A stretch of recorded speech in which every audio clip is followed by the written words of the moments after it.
En 1983, un niño salió de su casa en bicicleta y jamás regresó. Su nombre era Diego Santillán, tenía apenas 11 años, y su rutina era tan común que nadie habría imaginado que aquella tarde se convertiría en la última que lo verían, con vida. 35 años más tarde, durante una sequía inusual que secó gran parte del cauce del río Seco, apareció lo que parecía imposible: su bicicleta oxidada, atrapada entre barro y raíces bajo el viejo puente de hierro. La escena fue primero descubierta por un grupo de jóvenes que merodeaban la ribera buscando pescar. Uno de ellos notó un destello metálico entre las piedras y el lodo reseco. Al remover con un palo, emergió lentamente la figura torcida de una bicicleta infantil. El marco estaba cubierto de óxido, los pedales bloqueados, la cadena convertida en una masa rígida de hierro rojo. En el timbre aún colgaba una calcomanía medio arrancada con las iniciales DS. Apenas vieron esas letras, supieron que no era cualquier hallazgo. Era la reliquia de un caso que llevaba décadas enterrado en la memoria colectiva. La noticia se regó como fuego en pasto seco. En minutos, vecinos se acercaban con celulares, en mano grabando el objeto rescatado. La policía llegó y acordonó el área, temiendo que pudiera haber algo más entre el fango. El aire se llenó de un murmullo pesado. Es la bicicleta del niño. ¿Será que siempre estuvo aquí? ¿Por qué nadie la encontró antes? Algunos ancianos del barrio recordaban haber participado en las primeras búsquedas de 1983 y se quedaron de pie, mirando con ojos vidriosos como si el tiempo no hubiera pasado. La familia Santillán fue notificada casi de inmediato. Marta, la madre de Diego, llegó acompañada por su hijo mayor, que ahora ya peinaba canas. Se apoyó en la baranda del puente y observó en silencio cómo los agentes sacaban la bicicleta con cuidado, colocándola sobre una lona azul. Ese objeto, corroído por el paso de los años, se convirtió en un golpe seco en el corazón de todos. No era una respuesta, era una pregunta que se reabría con más fuerza. ¿Cómo puede un niño desaparecer a plena luz del día, en un trayecto de solo 5 cuadras, y dejar como único testigo a una bicicleta que tardó 35 años en hablar? El hallazgo no cerró la herida, la profundizó, y marcó el inicio de una nueva etapa en un misterio que nunca dejó de doler. ¿De qué país estás escuchando esta historia? Déjalo aquí en los comentarios. La casa de los Santillán estaba ubicada en una calle tranquila, sombreada por un viejo árbol de jacarandá que cada primavera teñía la acera de flores moradas. Era un hogar sencillo, de paredes encaladas y ventanas con cortinas cosidas a mano por Marta, la madre de Diego. Ella trabajaba largas horas en su máquina de coser, confeccionando prendas para los vecinos, mientras su esposo, Julián, cumplía turnos extensos en una fábrica de empaques al borde de la carretera. No eran una familia adinerada, pero su vida estaba sostenida por la rutina y el cariño. Diego, el menor de 2 hijos, era conocido en el barrio por su sonrisa fácil y sus modales educados. Siempre saludaba a los vecinos por su nombre, y no había tarde en la que no se le viera dando vueltas en su bicicleta azul, un regalo de cumpleaños que Julián había conseguido usada y reparado en el taller de don Calixto. Aquella bicicleta, que ahora yacía oxidada bajo un puente, en su momento era su tesoro más preciado, reluciente, con reflectores anaranjados que brillaban cuando el sol caía y un timbre cromado que él hacía sonar con orgullo. La vida de Diego estaba hecha de pequeñas rutinas que parecían eternas. Sortear el mismo bache a mitad de la cuadra, detenerse frente al taller de don Calixto para acariciar al perro lince, que siempre lo esperaba moviendo la cola, comprar pan en la esquina y regresar con la bolsa caliente bien apretada contra el pecho. En su cuarto compartía espacio con un calendario escolar lleno de garabatos, un póster de su futbolista favorito y un trompo de madera gastado de tanto girar sobre el piso de cemento. El sábado 17 de septiembre de 1983 comenzó como cualquier otro. Marta le entregó unas monedas para que fuera a la tienda y le pidió que no tardara. «Compra también caramelos de limón si alcanza», le dijo, y Diego, con esa mueca característica que inclinaba un poco su labio superior, respondió con entusiasmo antes de salir. Varios vecinos lo vieron pasar. La señora que barría hojas frente a su casa, el hombre de la camioneta blanca descargando costales, un par de adolescentes jugando canicas sobre la acera. Eran testigos que no sabían que lo eran. Nada en ese día indicaba que se convertiría en el último recuerdo de Diego. Y ahí radica el golpe más duro. Todo parecía normal, común, incluso feliz. Pero a veces, la tragedia se esconde en la normalidad, esperando el momento preciso para arrebatarla. El 17 de septiembre de 1983 comenzó con un sol radiante, que más tarde se nublaría de manera repentina. Diego salió de casa con su bicicleta azul poco después de las 6 de la tarde. Llevaba puesta una camiseta blanca con finas rayas y una gorra que su hermano mayor le había prestado. En el manubrio colgaba una bolsa de tela donde debía traer el pan para la cena. A esa hora, el barrio parecía un retrato costumbrista. Mujeres charlando desde las puertas, niños corriendo tras una pelota, un vendedor de elotes anunciando su mercancía con un silbato metálico. Nadie imaginaba que estaban siendo parte de 1986, la última escena de la rutina de Diego. A las 18:20, un vendedor del kiosco cerca del río lo vio pasar pedaleando. Recordaría después que el niño se le acercó solo un instante para preguntar la hora. «Las 6:20», respondió el hombre. Diego sonrió nervioso y dijo, «Se me hizo tarde. Mi mamá me mata si no regreso rápido». Esa fue, quizás, la última frase escuchada de su boca. Unos minutos más tarde, a la altura del puente de hierro, varios testigos notaron movimientos extraños. Un camioncito viejo, de pintura blanco hueso y carrocería abollada, se detuvo a un costado del camino. De él bajaron dos siluetas difusas. Una revisaba algo en la parte trasera, la otra parecía observar hacia el puente. Nada de aquello levantó sospechas en ese instante, pero con los años se volvería una pieza inquietante del rompecabezas. A las 18:40, un vecino que vivía en una casa junto al cauce juró haber escuchado un timbre metálico repetido, como el de una bicicleta, seguido de un golpe seco, como si algo pesado hubiera caído contra el barro húmedo. Minutos después, las primeras gotas de lluvia de la temporada comenzaron a caer, borrando huellas, apagando sonidos, cubriendo el escenario con una cortina de agua.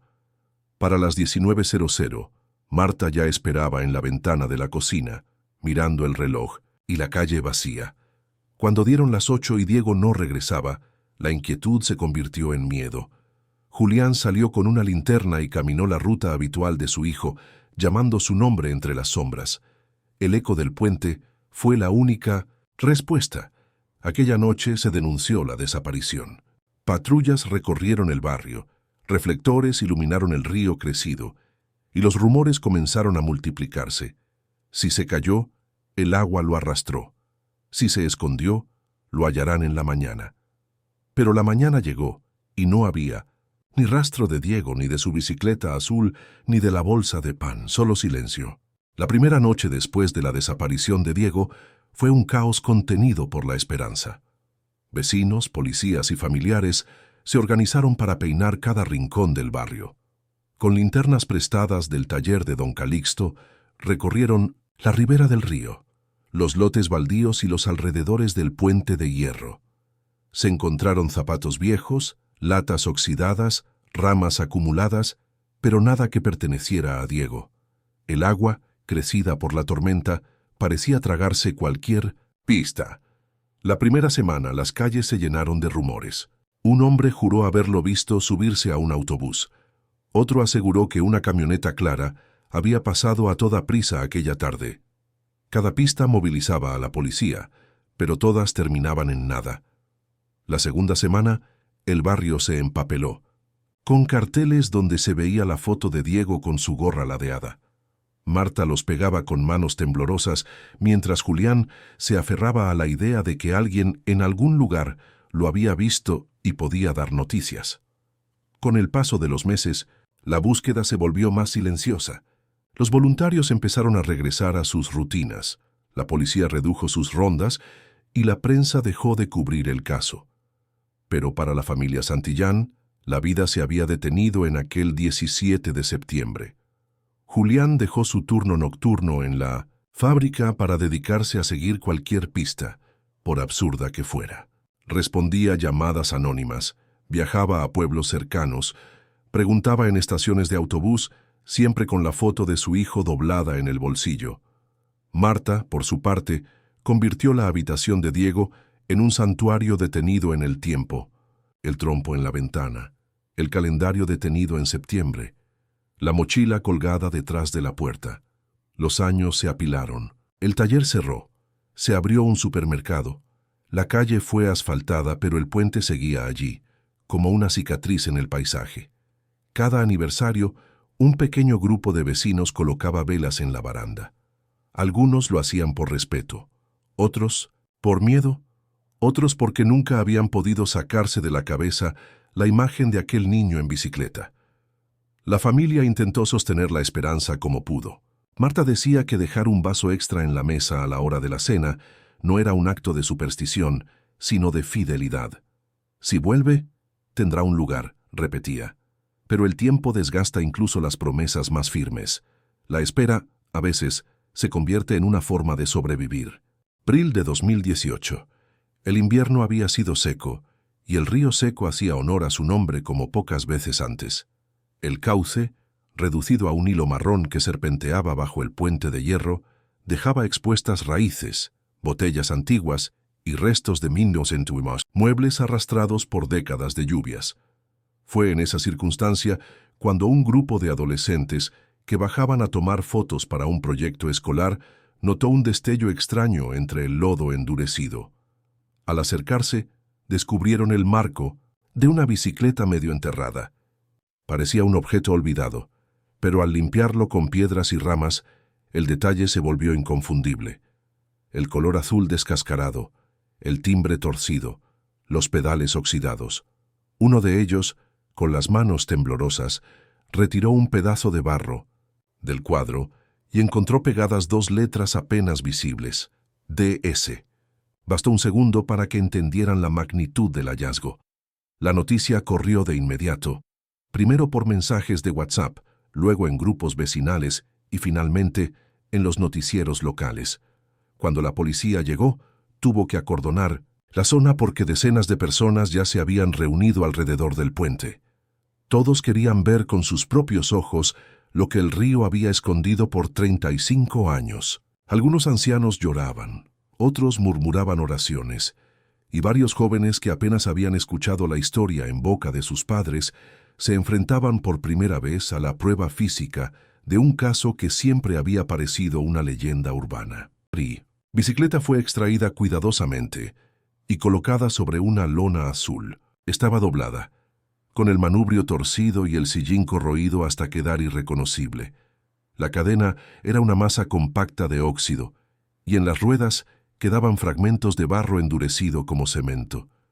Para muchos, aquella imagen fue más impactante que cualquier recuerdo.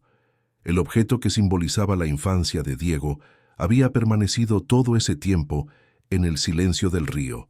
La familia Santillán fue llamada de inmediato. Marta, ya anciana y con pasos lentos, se acercó hasta el borde del puente acompañada por su hijo mayor. Al ver la bicicleta, no hubo gritos ni desmayos, solo un silencio profundo, como si todo lo que había esperado durante décadas se hubiera reducido a ese instante. Para Julián, que ya había fallecido años atrás, el hallazgo llegó demasiado tarde. El descubrimiento no cerró el caso, lo reabrió. Los investigadores decidieron examinar cada detalle de la bicicleta, esperando que aún pudiera guardar alguna pista. ¿Cómo había quedado atrapada allí tanto tiempo?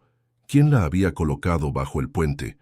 ¿Y por qué justo ahora, después de tantos años, el río decidió devolverla?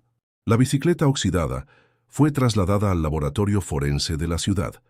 Aunque el paso del tiempo había borrado la mayoría de las huellas, los investigadores confiaban en que la ciencia de 2018 podía ofrecer respuestas que en 1983 eran impensables.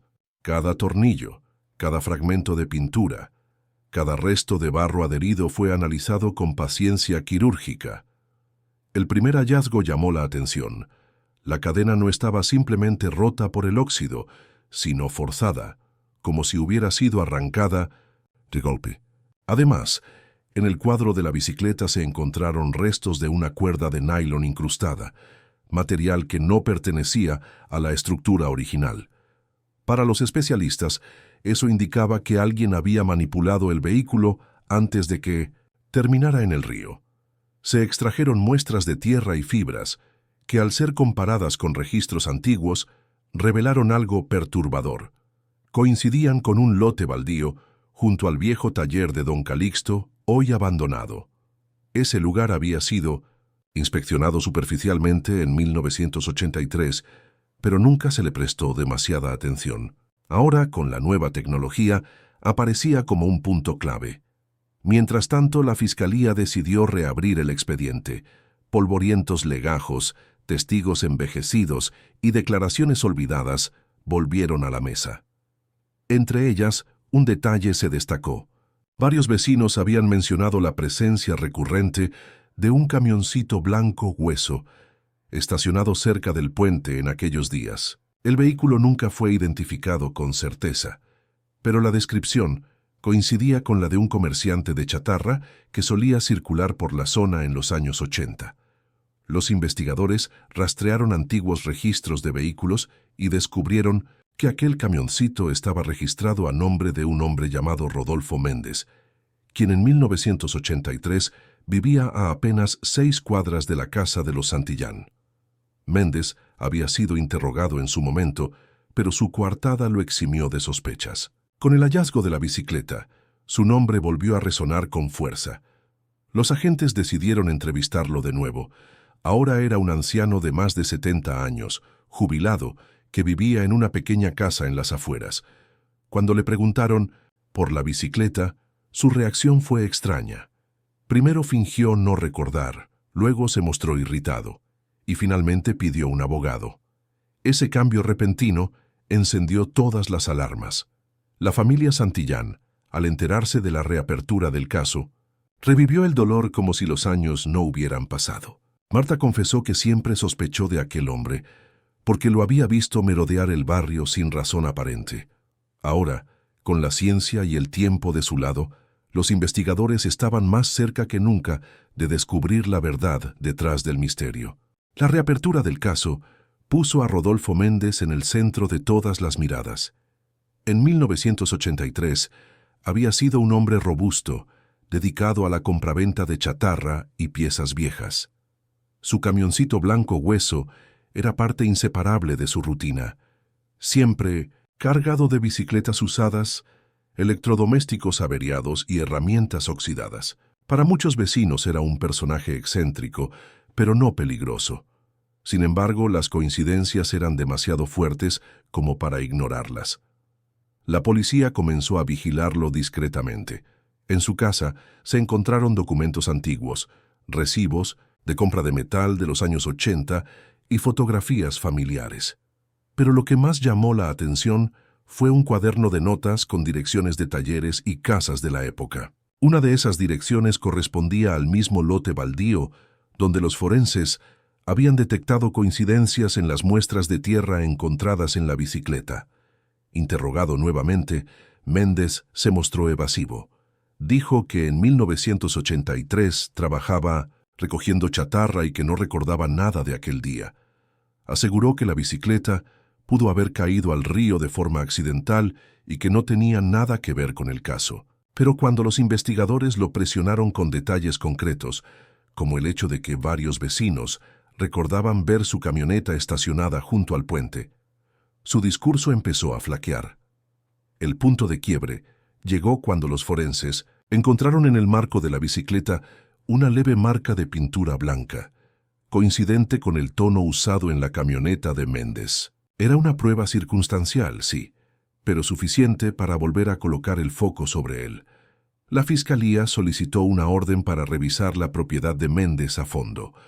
En el patio trasero, bajo una pila de chatarra oxidada, apareció un candado antiguo, del mismo modelo y año de fabricación que el que había sujetado la bicicleta al puente. Aunque no se pudo comprobar con certeza que fuera el mismo, el hallazgo reforzó la hipótesis de que alguien había escondido deliberadamente la bicicleta bajo el río. La noticia estalló en los medios. El nombre de Méndez, que durante décadas había permanecido en el anonimato, apareció en titulares y noticieros. La comunidad se dividió. Algunos lo defendían, alegando que era un anciano que no merecía ser perseguido. Otros lo señalaban como el culpable que siempre había estado delante de todos. El enfrentamiento final no fue violento, pero sí devastador. Méndez, arrinconado por las pruebas y los recuerdos, finalmente confesó que aquella tarde de 1983 había estado bajo el puente. Su versión, sin embargo, dejó más preguntas que respuestas. La declaración de Rodolfo Méndez fue tomada en una sala pequeña, con un grabador en el centro de la mesa y dos agentes anotando cada palabra.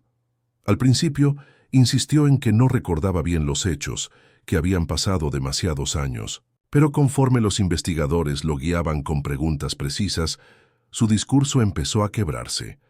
Finalmente, admitió que la tarde del 17 de septiembre de 1983 se encontraba cerca del Puente de Hierro. Dijo que había estacionado su camioneta para recoger chatarra y que vio a Diego pasar en su bicicleta azul. Según su versión, el niño se acercó demasiado al borde resbaladizo del camino y cayó. Méndez afirmó que entró en pánico, temió que lo culparan, que lo acusaran de algo que no había hecho. En lugar de ayudar o pedir auxilio, optó por esconder la bicicleta bajo el puente, amarrándola con una cuerda y un candado que llevaba en su camioneta. Después, se marchó sin mirar atrás. La confesión no incluía detalles de violencia ni pruebas de que Diego hubiera sobrevivido al accidente. Para la policía el relato era incompleto, lleno de vacíos sospechosos. ¿Por qué no pidió ayuda? ¿Por qué ocultar la bicicleta? ¿Por qué guardar silencio durante 3 décadas? El fiscal lo señaló como encubrimiento agravado y obstrucción de la justicia, cargos que, aunque no equivalían a un homicidio, podían llevarlo a juicio. En el tribunal, la sala se llenó de vecinos, periodistas y familiares. Marta, la madre de Diego, estuvo presente en todo momento. Escuchó la confesión sin derramar una lágrima, como si hubiera esperado demasiado para que ya nada pudiera sorprenderla. El juez dictó sentencia simbólica. Debido a la edad avanzada de Méndez y a la falta de pruebas concluyentes, recibió una condena reducida que cumpliría bajo arresto domiciliario. La resolución dejó sentimientos encontrados. Algunos pensaron que la justicia había llegado tarde y débil. Otros que al menos el silencio se había roto y la verdad, aunque incompleta, estaba sobre la mesa. Marta, al salir del tribunal, pronunció una sola frase. No buscaba castigo, buscaba respuestas, y todavía no las tengo. La comunidad, por su parte, quedó marcada por el eco del caso. El Puente de Hierro ya no era solo una estructura oxidada sobre un río seco.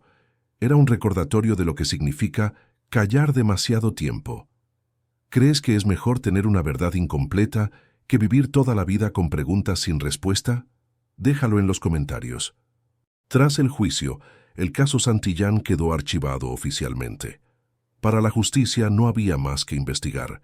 Para la comunidad, en cambio, el vacío era imposible de cerrar. La bicicleta oxidada fue entregada a la familia, y Marta decidió no guardarla en casa. Prefirió donarla a un pequeño espacio cultural del barrio, donde se organizó una exposición sobre memoria y desapariciones locales. Allí, detrás de un cristal, quedó la bicicleta torcida, acompañada por una fotografía de Diego sonriendo con su gorra ladeada. El gesto no era un final, sino una forma de mantener viva la historia. Cada año, en el aniversario de su desaparición, vecinos y familiares se reunían en el Puente de Hierro para encender velas y colocar flores. No había misa oficial ni ceremonia formal, solo un círculo de personas compartiendo recuerdos y silencios. Para Marta, esa reunión era el verdadero juicio, una comunidad que no olvida. El hermano mayor de Diego, ya adulto y con hijos propios, tomó un papel activo en preservar el legado. fundó una pequeña organización vecinal destinada a apoyar a familias en la búsqueda de personas desaparecidas. Nadie debería esperar 30 años para obtener una respuesta, solía repetir. Esa iniciativa se convirtió en un punto de encuentro para otros casos, una forma de transformar el dolor en acción. En el barrio, la historia de Diego se convirtió en advertencia y enseñanza. Los niños crecieron escuchando que hubo un tiempo en que uno de los suyos salió en bicicleta y nunca regresó. Los más jóvenes, que solo conocieron la historia por los relatos de sus padres, miraban el puente con respeto, casi con temor. El río en silencio seguía corriendo bajo la estructura oxidada, como si supiera que cargaba con un secreto demasiado pesado. Para Marta, la vida se volvió una sucesión de días tranquilos, sostenidos por rutinas mínimas. El café de las cintos mañana, la visita de los nietos, las flores moradas de la jacaranda en la acera. Nunca volvió a hablar en público del caso, pero cada vez que pasaba frente al puente, hacía una pausa y bajaba la vista. Sabía que, aunque la justicia humana no había respondido del todo, el recuerdo de su hijo seguiría viviendo en cada persona que contara su historia. ¿Crees que mantener viva la memoria de un ser querido es una forma de justicia? Déjalo en los comentarios. Han pasado décadas desde aquel 17 de septiembre de 1983, pero el nombre de Diego Santillán sigue vivo en la memoria colectiva. La bicicleta oxidada, más que un objeto, se convirtió en un símbolo, una prueba muda de lo que significa la ausencia y de lo difícil que es vivir sin respuestas completas. Para la familia, nunca hubo un cuerpo que enterrar ni una verdad que abrazar del todo. Lo único que quedó fue una certeza amarga. El tiempo no borra, solo transforma el dolor en silencio. En 1902, el barrio, el Puente de Hierro, dejó de ser una simple estructura. Hoy, cada vez que alguien cruza por él, recuerda la historia del niño que desapareció a plena luz del día. Los niños nuevos preguntan por qué hay flores y velas en su baranda cada septiembre, y los mayores responden que es para que nadie olvide que hubo un tiempo en que un trayecto de 5 cuadras se convirtió en un misterio eterno. Marta, ya anciana, encontró consuelo en los gestos pequeños: encender una vela en la ventana al anochecer, colocar un vaso extra en la mesa, contarle a sus nietos que su tío Diego era un niño alegre que amaba su bicicleta azul. Nunca buscó venganza ni castigo ejemplar. Lo único que deseaba era la verdad. Y aunque esa verdad llegó incompleta y tardía, decidió que su hijo viviría en la memoria de todos los que escucharan su historia. El caso de Diego se convirtió en una advertencia y al mismo tiempo en un llamado a la reflexión, porque cualquiera de nosotros pudo haber sido él. Un niño saliendo a comprar pan en bicicleta, una familia esperando en la ventana, un barrio que de pronto se queda con un hueco imposible de llenar. Al final, no hay objeto más poderoso que la memoria compartida. Mientras se siga hablando de Diego, mientras se cuente su historia, la ausencia no será olvido, sino resistencia. ¿Qué harías tú si después de 35 años alguien tocara a tu puerta diciendo tener la verdad sobre un ser querido desaparecido? Y cuéntanos también, ¿de qué país escuchas esta historia? Déjalo en los comentarios.